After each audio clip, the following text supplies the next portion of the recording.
Hello people, we got a new car here. It's the Serpent Viper 989E. So it's the electric edition of this car. This is a 1/8 scale pan car, or what the other name they use sometimes. Track, 1/8 track car. So this car is built for racing on asphalt tracks. Here in Norway, where I'm living, we don't have just here in near by me a good track, but I have some go-kart track that I can use this car on. And also in summertime we may be gonna travel to an asphalt track where I can drive this car and just have some fun with it. This is a car that I'm just gonna use for some relaxed spare time driving. I'm not gonna competition I'm not gonna be in compete in big competitions again, because I don't have the right track here where I'm living. Also, I did choose the electric edition because it's also difficult to find a good location to drive nitro cars on road, because the ground clearance is quite low. It can be down to 8-9 millimeters, so you have to have a very even asphalt track, and also you cannot have any sand or gravel or stones on this track, so it has to be brushed and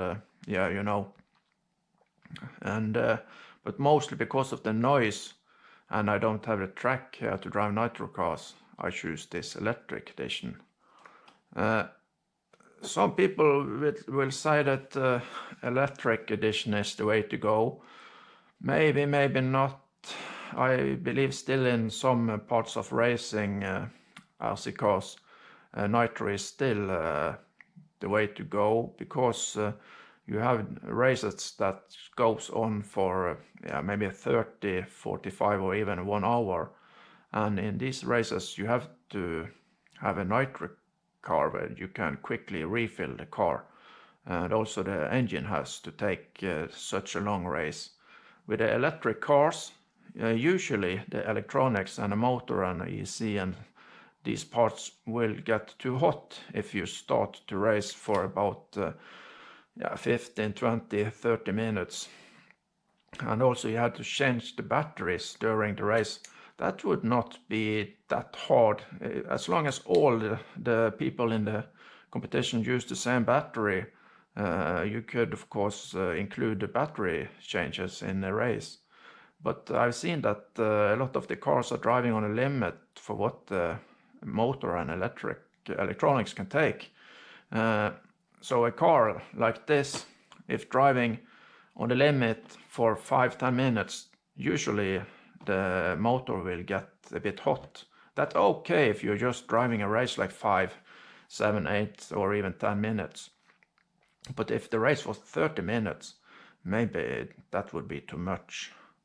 I'm not sure, but I cannot see that we will have races up to 30-45 minutes with electric cars. Not yet. Then they have to have some rules that could make that possible. Maybe you should be allowed to change car during the race, and then you could drive like 7-8 minutes on the first car and batteries, and then when that car had gone for some time, you had to change to another car with of course new batteries, and then you could just drive for 7 minutes again, and then you could change back to the first car with new batteries again. Of course you then had to have one person with you that could do the change for you. But if you change car, maybe you also have to change the transmitter.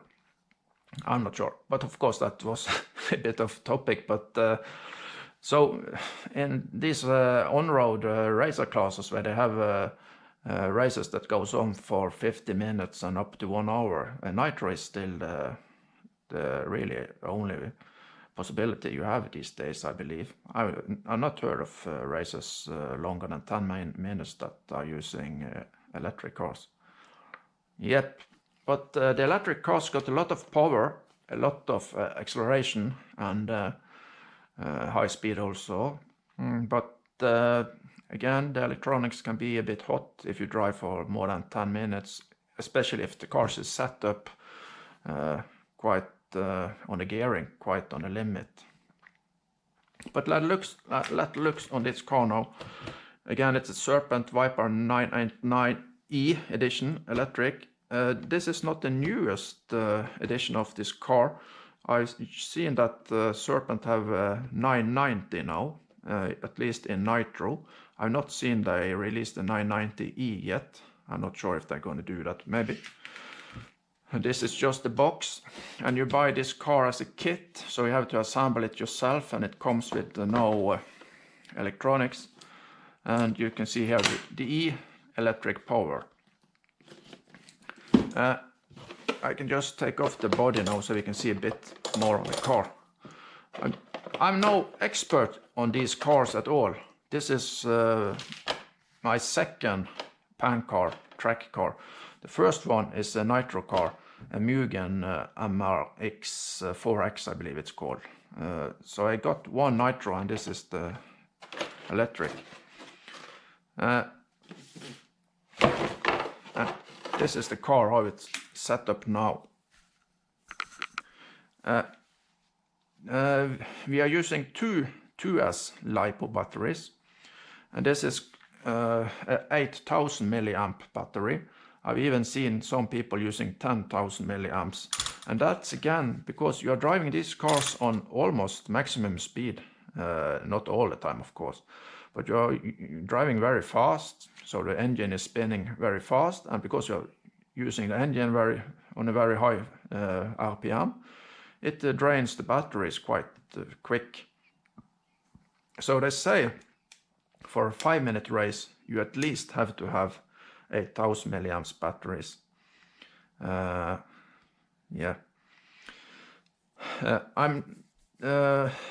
This car, as I said, is I think it's the latest electric edition, but they come with this new Nitro. So this car was on sale, about 50% of the original price. So I don't remember, but around $400 I paid for this kit. That was one of the reasons why I choose to buy this. And I also had an old Armor Creighton EXP 1/8 scale car that I sold as a roller. So I just took the electronics from that car and for use in this car. So this car is not set up with like pro level ESC and motor as for example the HobbyWing XR, what it's called, XR8 or XR Pro or something like that. So this is Easy Run, HobbyWing Easy Run. It's the Max8 ESC here. And I got let's see, the engine is a HobbyWing Easy Run 4274, 2200 kV. When I did choose the electronics, of course, I just pulled this out of the Creighton car. But I've seen some people are using a bit more kV on their motor, maybe up to 2500, and even how high does it go? So I think it's 2800. But that electronics are only meant for 4S batteries. This electronics I could really drive with 6S. Both the ESC and motor can take 6S, but that's not the plan for this car. Because I'm not going to use this car for like speed race, see how fast I can get it up to. I will use this, as I said, on the go-kart asphalt track. So a top speed, maximum speed around 100 km per hour should be enough. And very rarely I would really get the car up to that speed on that track, I believe. But around there should be okay. But one thing of interest maybe for people, that is, I see some people discuss how big engine you can have in this car. This easy run, you can see the wires here, they are going straight up. So they are not coming out of the back. Some engines have wires that's coming out here, so they could then maybe touch this band here. But here on this engine it's going straight up, so I have still some free space here from the engine to the band. So let's see, I can measure this, not to be completely precise, but if you want to just see how big engine you could take, it could be about, let's say, about 13 millimeters longer. So in theory, you could use an engine here for about 85, 86 millimeters long engine, if the wires are coming up like this. And also this is a 42 millimeter diameter motor engine. So it fits quite nicely in here, I think. Just see a few of the images I will have later in this video.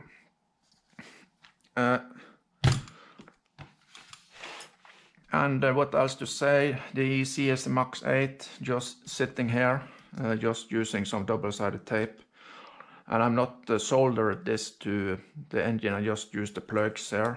The power cables, wires, coming here, and I shorten them so they are fitting into these batteries. What you are doing here with the batteries, it's, as I said, it's two 2S batteries. But this setup here with this engine and ESC, you are running this on 4S. And I believe that's the rules for this class 1.8 track. That is use maximum 4S. And I not seen any engine rules. Maybe I believe I saw something like 2,500, but I've seen some people are using 2,800 kV motors. I'm not sure about the engine rules. That could also be different from countries and the type of competition you are in. But anyway, you gear the car so it goes as fast as you want and have the acceleration and for the type of track you are on.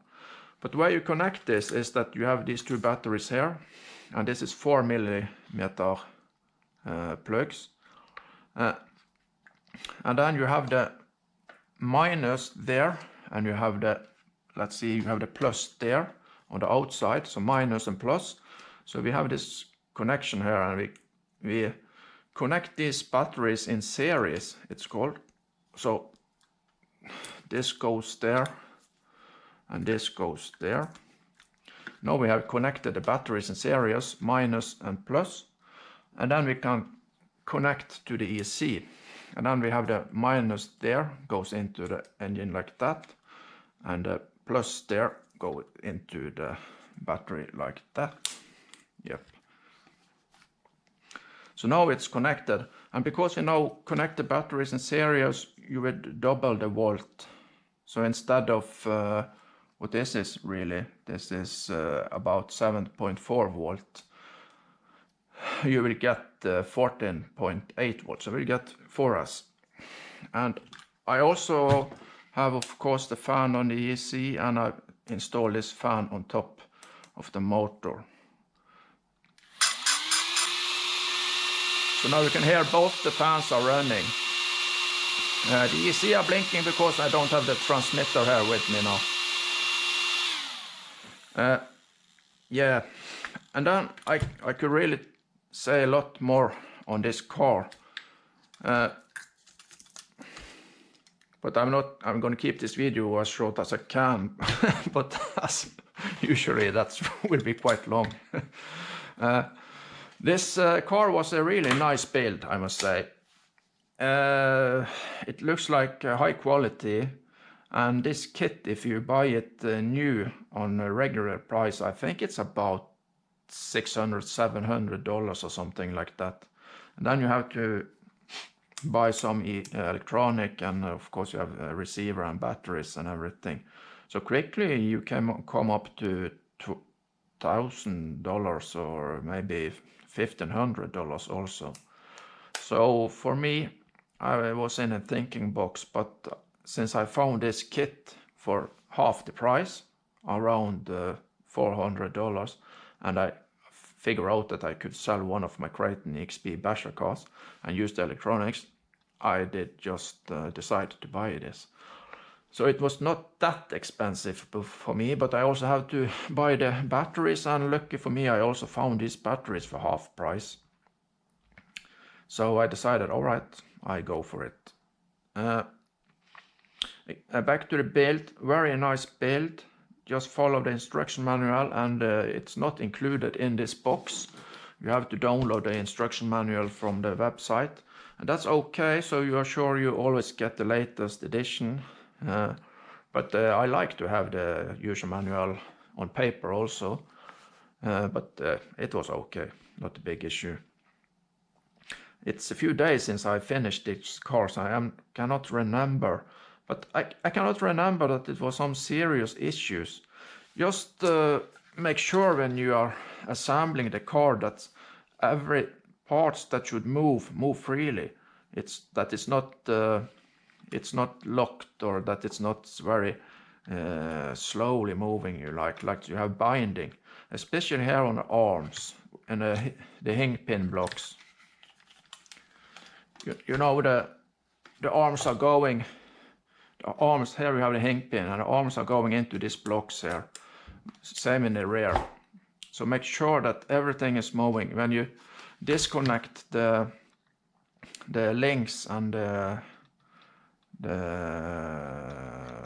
springs there, the shocks, it should move freely. So if you lift it up and drop it, it should drop easily down again.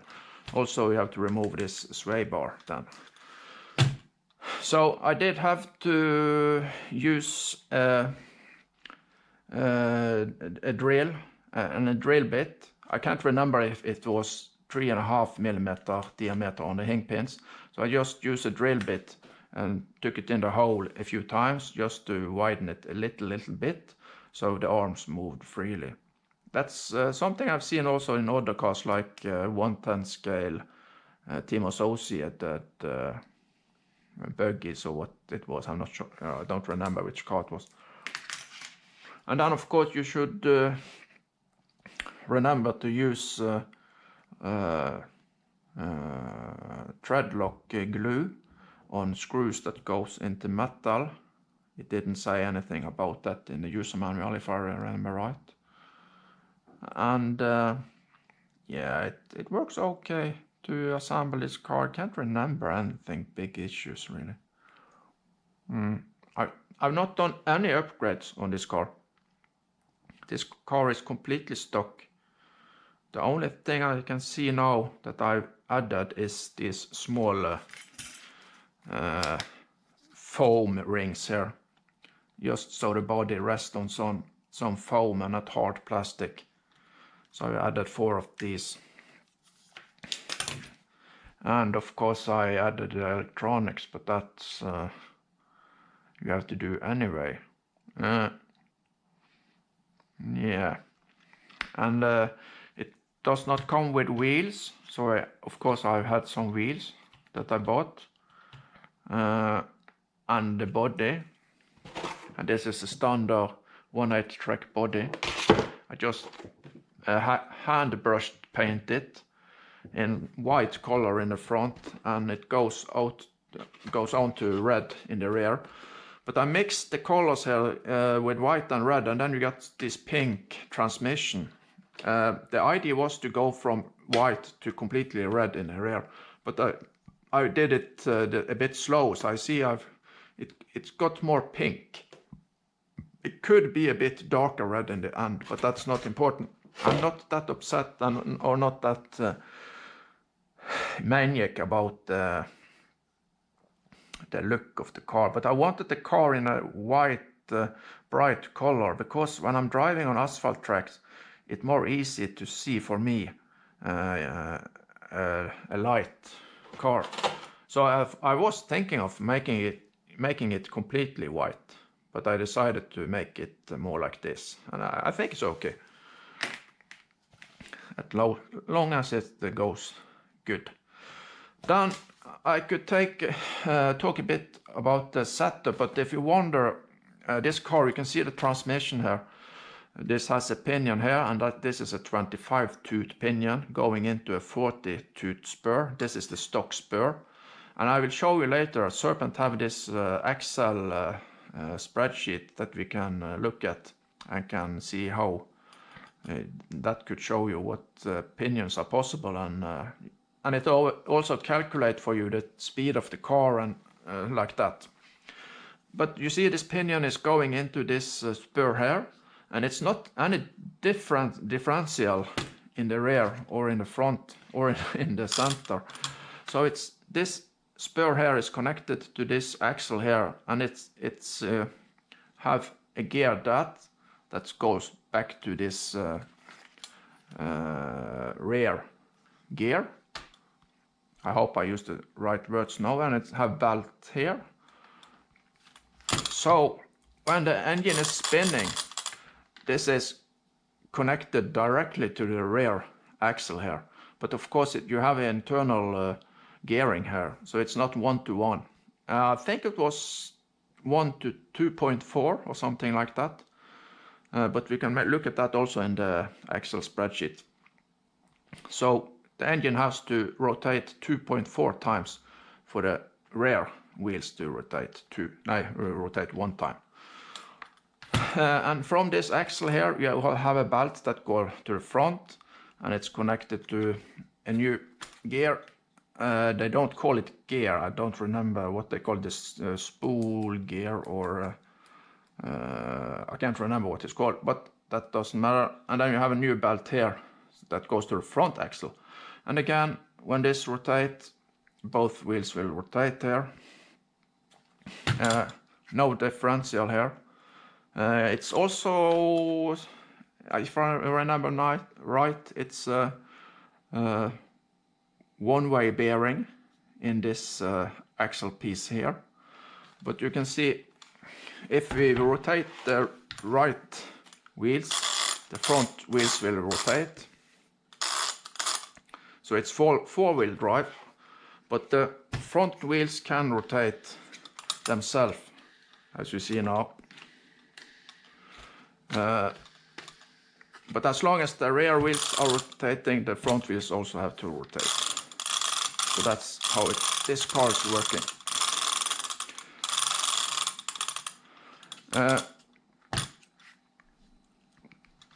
And one thing I read about this car, I never drove in this car, so you're gonna see that in the next video. I'm gonna do a speed test and maybe drive on the go-kart track. But since it does not have any differential in the rear, you can wonder how will it take the turns.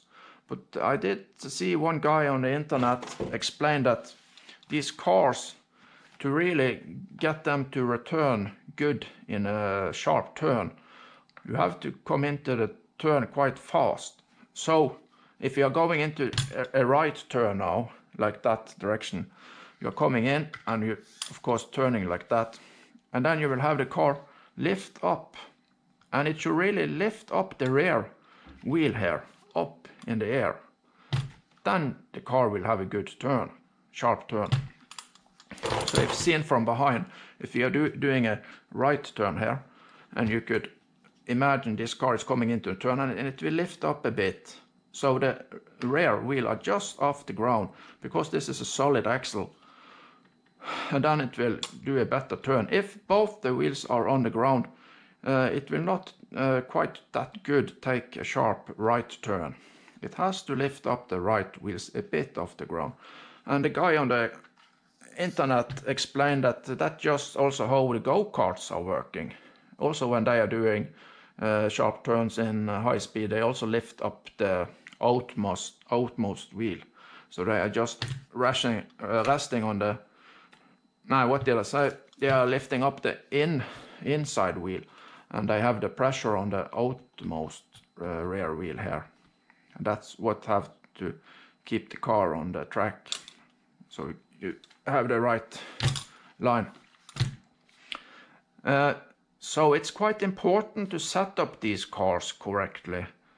And how do you do that? Well, just search the internet. But one thing you need, I would really say, is to buy a setup station. And this is Huddy's setup station for 1.8 on-road cars. And this is not for GT cars that have 17mm hex. This is for these cars here that have this quick release system. You can see here, I can take off this rear wheel now, and it's this quick release. They have this, like this, this is a spring on, and this is the back side. So now I just released it, and when you set it in again, you just press the wheel, so this is going in, and when it's coming out of the hole here, it's connecting. Let's see. Did you hear that? Click. Now it's connected, and this spring in here will hold this on place, so it's of course not coming off. And it's the same in the front, just a bit shorter, so it's not that long. And also you notice that the wheels in the rear have a bigger width. So about, not about, but quite a big difference there. And you maybe also see that the diameter of these rear wheels are a bit bigger than the front wheels. So how could that make up the car? How will that work when we have four-wheel drive? Well, that is what these belts and these pulleys they're called. Yes, I remember that now. It's not called gears, they call it pulleys. But let's call them gears still, so we understand what they really are. And you have this belt that goes from this pulley or gear to this one. And this is a bit smaller in size, I see, and this is a bit bigger. And then you have this other side that is even a bit smaller, and going to this one that's a bit bigger. And then you really have to calculate, and that's what the Serpent Excel spreadsheets are doing for you. I will show you that in a minute. So in the spreadsheet you put in what is the diameter of your rear wheel and what is the diameter of your front wheel, and then you will get what they call overdrive, and that is how much faster is the front wheel spinning versus this rear wheel. And that's quite important. And what I read on the internet is that say that you usually want that they should go on the same speed. But with that they mean that when a car is driving, both the wheels are pushing the car on the same armot. So it's not like the rear wheels are pushing faster, so the car will really be pushed forward with the rear wheels, or if the front wheels is pushing faster, the car will be dragged more from the front wheels. So when it's 100%, they are equal, and that is something you should use. But they also, if you have a bit overdrive, that would say that the front wheels are going a bit faster. That's usually also what you want. But I think they talk about just 1 to maximum 3%. But here I also can be wrong, because I'm not experienced with it cars, but that's what I've read. And one man on the internet, he said that on a usually asphalt track with normal grip to medium grip, you usually want a bit overdrive, so maybe from 100 to 103% on the front wheels. But if it's very high grip, because then the turns are not, the sharp turns are not that easy, then you could even go a bit underdrive. That would say that the rear wheels are a bit higher speed, so the car will be pushed a bit from the front wheels. I'm not sure, but that's what they say. But I'm just gonna see how this now is with these. These are quite new foam tires, because that's what we are using, and they come pre-glued and everything. And the good thing about these wheels are they are not very expensive. And let's just say that I'm not expert on this, but when racing on tracks, the guys are of course choosing the right tires for the right track, how much traction it is. And if it's very high traction, I'm not sure what's the right word, they file down. They use this machine to take off some of this foam, so it becomes more narrow, you know. But what I read is that if you're driving on a track where it's low to medium grip, you want more foam, and that is because in the turns, the edges here on the foam are biting into the asphalt. So if this is very narrow, you will have very little bite, and that will mean you have less grip, less traction in the turns. And that is only good when you have a high traction asphalt track. Then you could take down the thickness here. But the go-kart track that I want to drive on has, I believe, low to medium grip at most. So I'm just gonna use the wheels as they come with the thickness. And I'm not really interested in going into this part of the hobby where you are filing down the foam tires, and you have to buy a machine for that. So I'm just going to use these here. You can buy some wheels that have lower thickness. So I could maybe later buy a set of these type of tires. So I both have full thickness and some half thickness maybe. And for my hobby spare time driving, that would be enough for me, I guess. And then I can tell you, but we can see on that later. Also, I'm gonna show pictures now on the end of this video, more details of the car, and also tell you the setup of this car.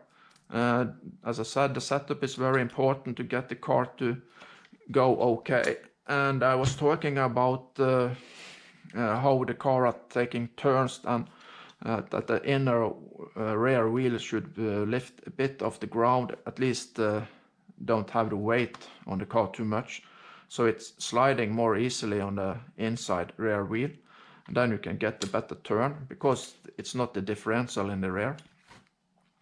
And then you have to set up the car okay. So this car is set up, let me just talk with that. It's much or less like the stock setup, but I did follow the user manual, and after that the setup was completely off. I'm not sure why. So I have now set up the car again. And the first thing you do is to measure the width of the car. So you measure that with the wheels on. So you just have to have a ruler, or what they call it, and just measure the width from the out point there to the out point there. And on the rear it's 264 millimeters. On the front, again, you measure it from out point to on point, and here in the front it's 252 millimeters. Then we measure the downstop. Some people call that droop, but as I learned both from this hoodie setup system, it's have a lot of information about setup here, and also in the internet. The droop is something different. The downstop is really what you measure. And you just see the pictures that come later in this video. You take off the wheels, and you also have to take off the shocks, just on one end of course, and also release the sway bar. And you lay the car flat on this plate. It's very important to have a flat plate like this. And also it should really be in water. And also remember that you have to have the batteries in the car, so the car is more or less as it is when you are driving. You can take off the body. The body is not that heavy weight, so that's okay. And the downstop, I have 2 millimeters in the front and 9 millimeters in the rear. That's not stock, if I remember right. I cannot remember the stock setup. It was maybe 1 or 0 millimeters in the front. Just see the images if you want to see how you measure that. But when I have this car now, I can show you the droop is, you have the car on this table now with batteries and everything on, and you measure the distance from the ground up to the bottom of the chassis, and then you have this here, and then you lift the car slowly up until it just lifts the wheels off the ground, and then you take notice of how much the distance is now, and the difference, it's what is the droop. So on this car, let's see, it's now about, it's not completely right there, but now it's there. I lift it up, and let's say it's lifting there, so the droop is here about 5 millimeters or something like that. So that is really the droop. Okay, I can show you. The downstop is different because the downstop, you have to lay the chassis flat here, and then you measure. I should also take off the front wheels, of course, and you take off the shocks and the sway bar, but let me just show you now. And then you measure this distance from the ground up to the hub here, on this point here.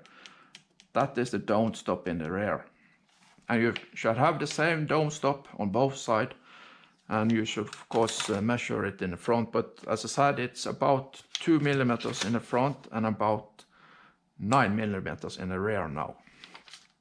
I maybe set this car up with a bit higher ride height because the go-kart track is not really built for RC cars. It's of course built for go-karts that I guess have a lot more ride height.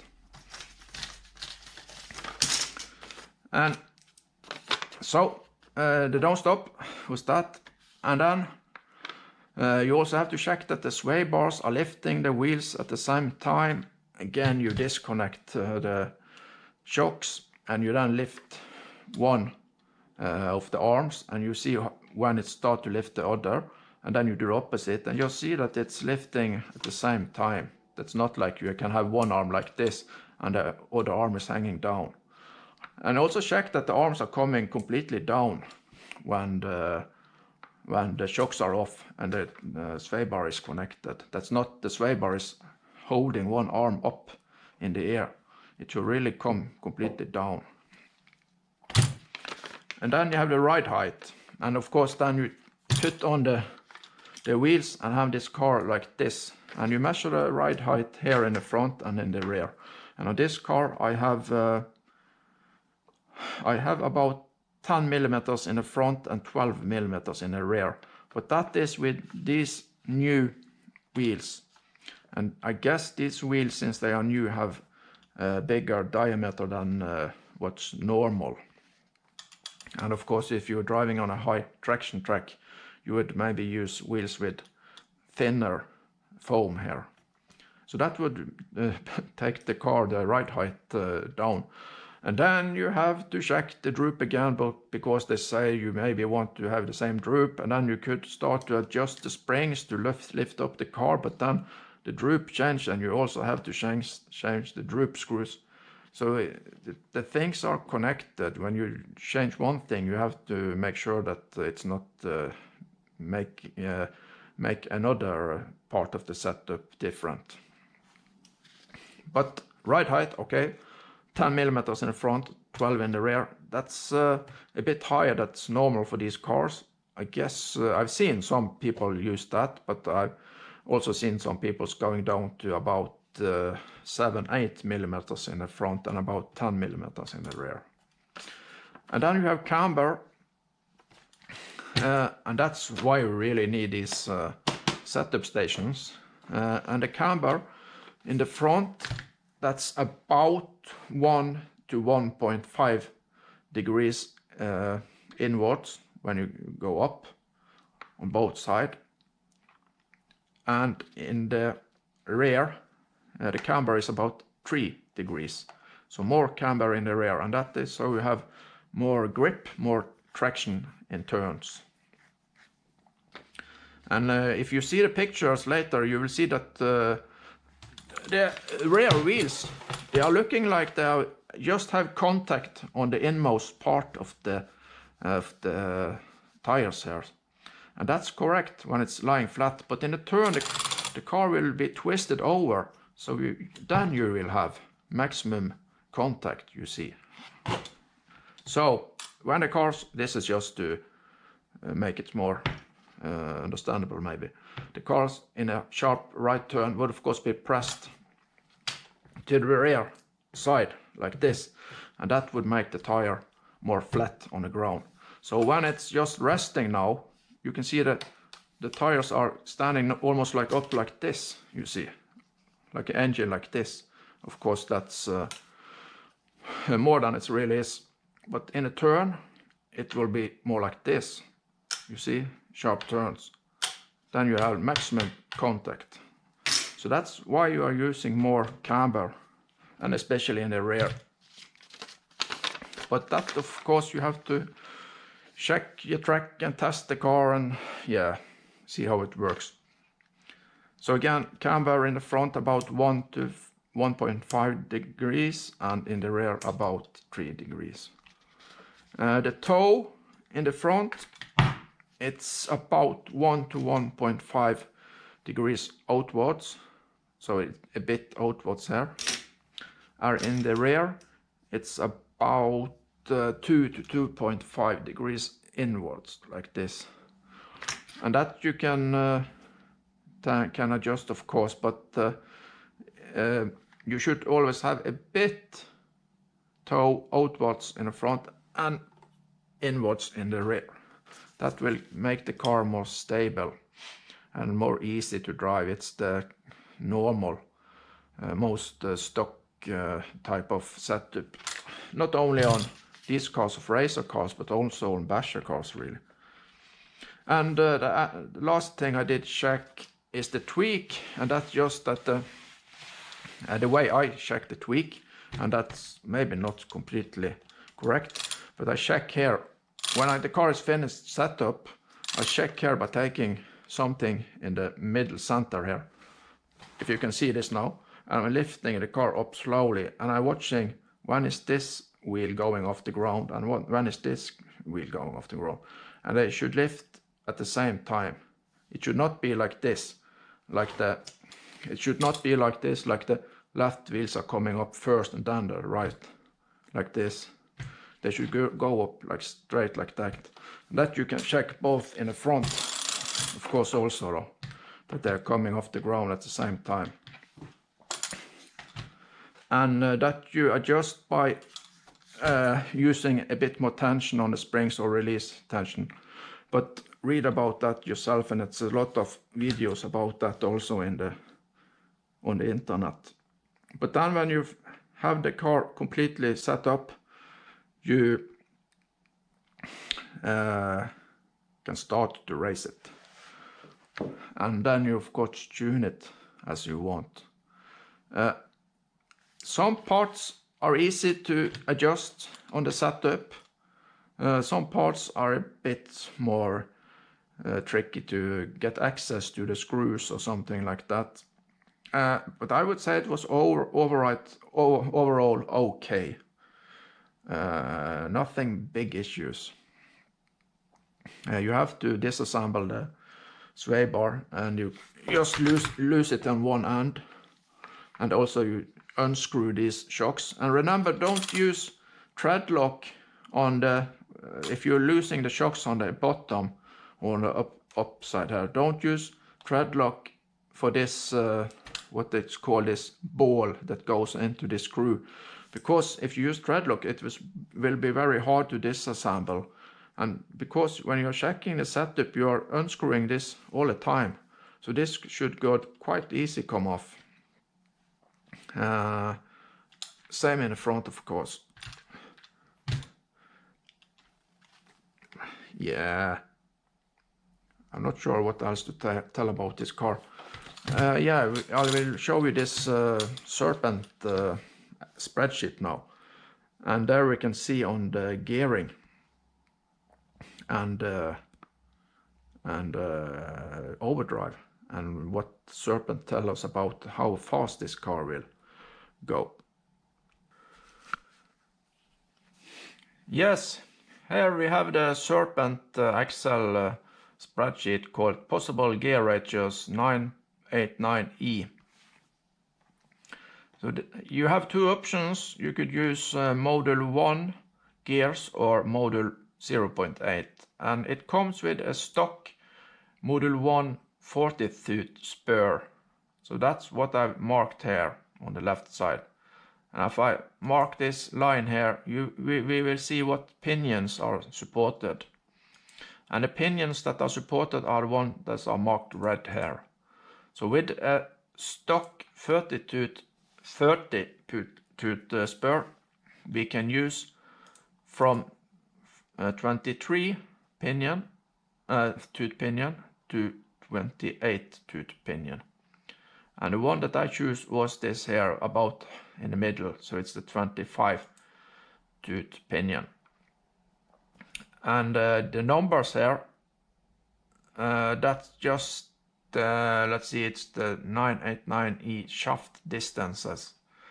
And this, I guess, is what and you have to be between here. So you see all the red numbers here are between these two here.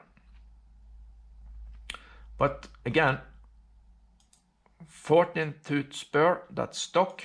You can choose a pinion between 23 up to 28.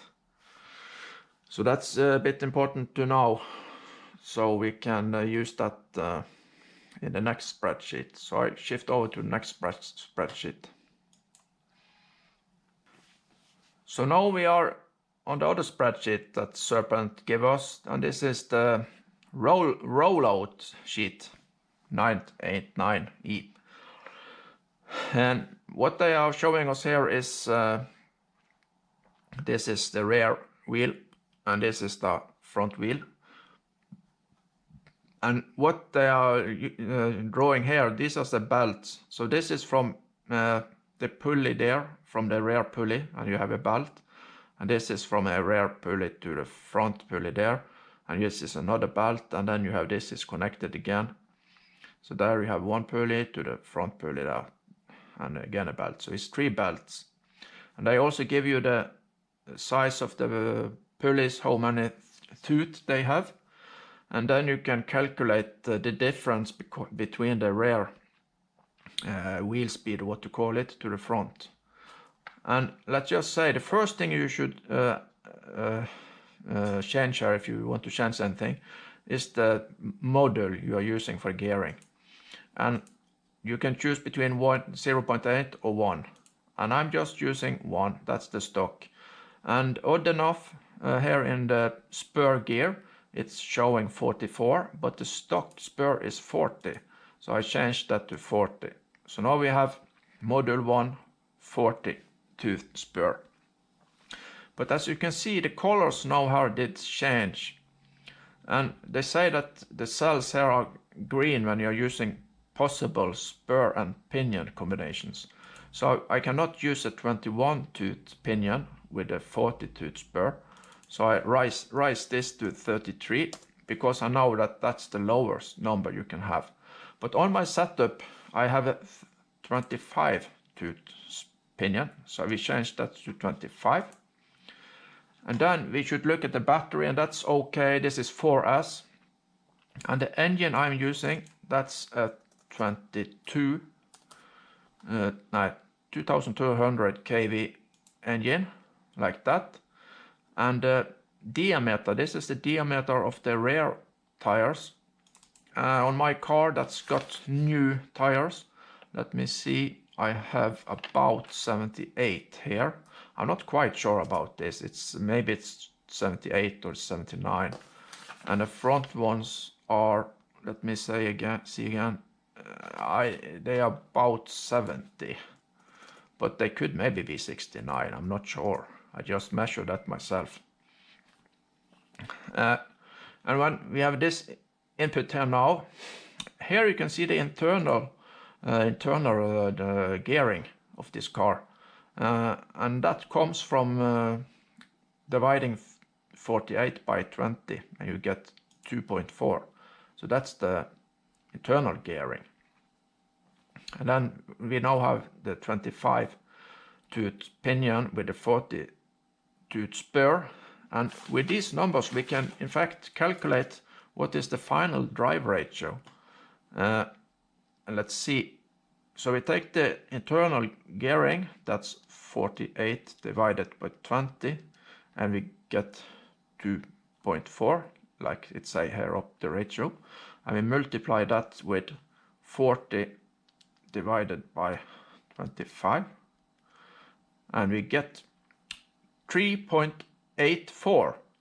So the final drive ratio now with my setup is 3.84, and that's quite a low final drive ratio. I did in fact send the Serpent email, but I've not got an answer yet, because with the stock spur, that's 30 tooth, and all the possible pinions you can use, it's not possible to get a final drive ratio any higher than about 4 point anything, or at least not above 5. So I guess the meaning is that we should really use such a low final drive ratio. So I just have to check the car and see if the electronics can take it, especially the engine and the EC, that they are not getting too hot. But like, let's not check this setup again. Battery is okay, motor is as I have in my car. The diameter is about right now. I just measured the tires myself, and the internal ratio is alright, and the pinion is 25 and the spur is stock 40, so everything is okay. And what does this Excel sheet here say us? Well, first off, we can see the speed. It says that this car will go up to 124 kilometers per hour, and that's quite fast. I really didn't need that high speed, but so I could use maybe I could use a pinion that was 24. Let's see how big different that would be. Then you would have 119 kilometers per hour, or we could use the smallest pinion possible with this stock spur, and we'd get 114 kilometers per hour. So that's possible. If I test this car and if the electronics are going too hot, I could drop the pinion down to 33, but that would also be the smallest pinion I can use with the stock spur. So let's go up again to 25 pinion, as I have.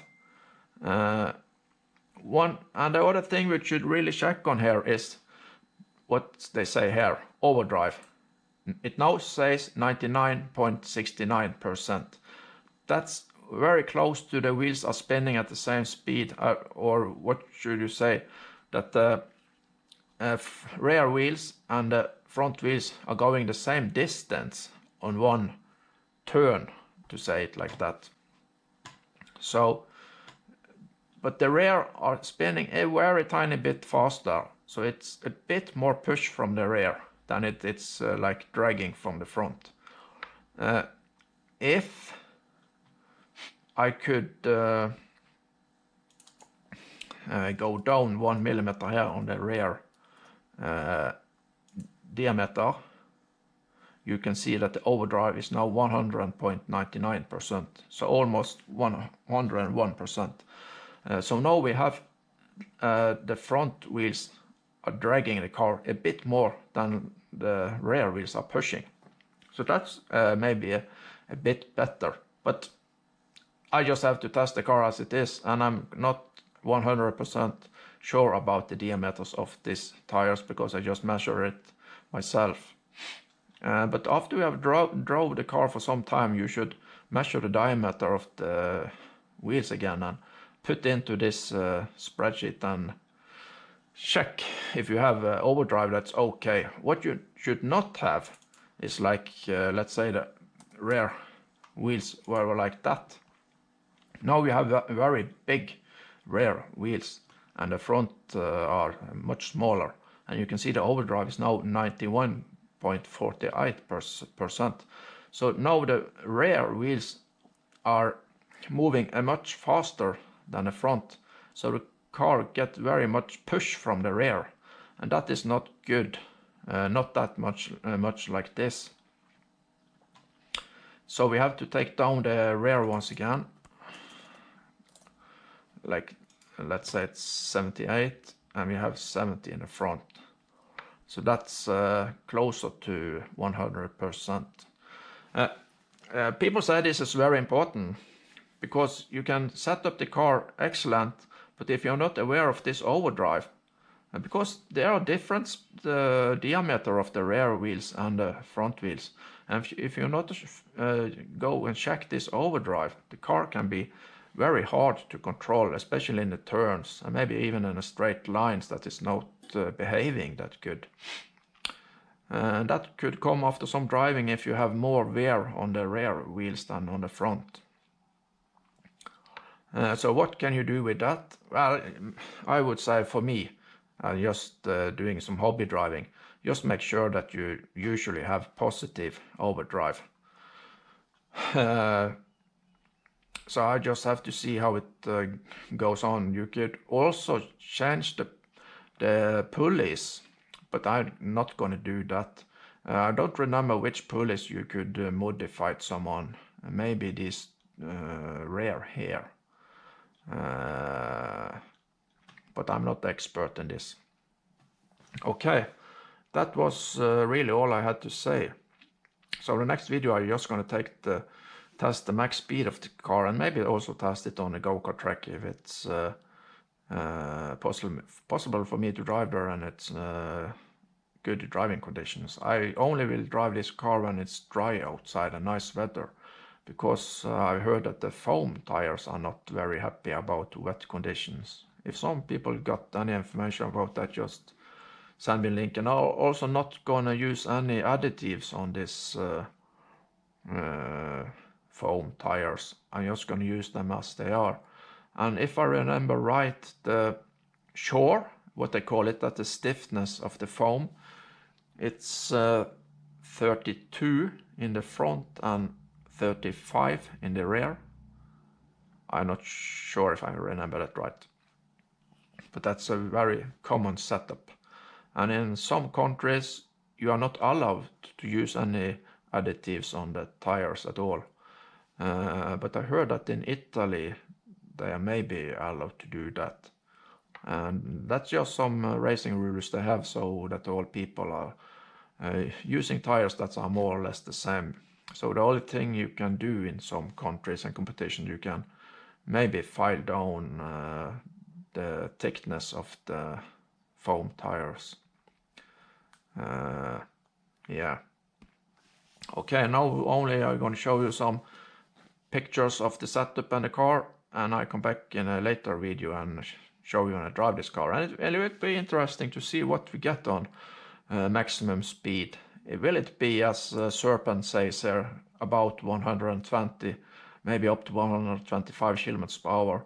If so, that's really a bit too fast. But alright, it's good to have a car that's have a crazy high top speed. You don't need to use that, of course. But most important is to see how will it behave on the go-kart track, and will the engine and ESC be an okay temperature after about 5 to maybe even 10 minutes run. I'm probably not going to drive on maximum speed all the time. That will not be possible. Also, my driving skills and the traction on the asphalt is something that decides how fast I can go in the turns and everything. So maybe okay, I'm not sure. And this is with the 0 timing on the ESC. And the easy run engine don't have timing on the motor, so I cannot adjust the timing on the motor, only in the EC. But the EC is set up with 0 timing, so it could maybe go even faster if I wanted to. And I could also change up, let's just see for fun, was it 27 or 28? Let's see, I can use 28. So then, and I cannot use 29. Yes, 28 is the highest here. So with the 28 tooth pinion and 30 stock spur, and with these tire diameters here, this spreadsheet says that the maximum speed will be almost 140 kilometers per hour. But I'm not going for a crazy fast speed. Around 100 kilometers per hour should really be enough. Yeah, so that's all. I come back later when I'm ready to race this car. Bye bye.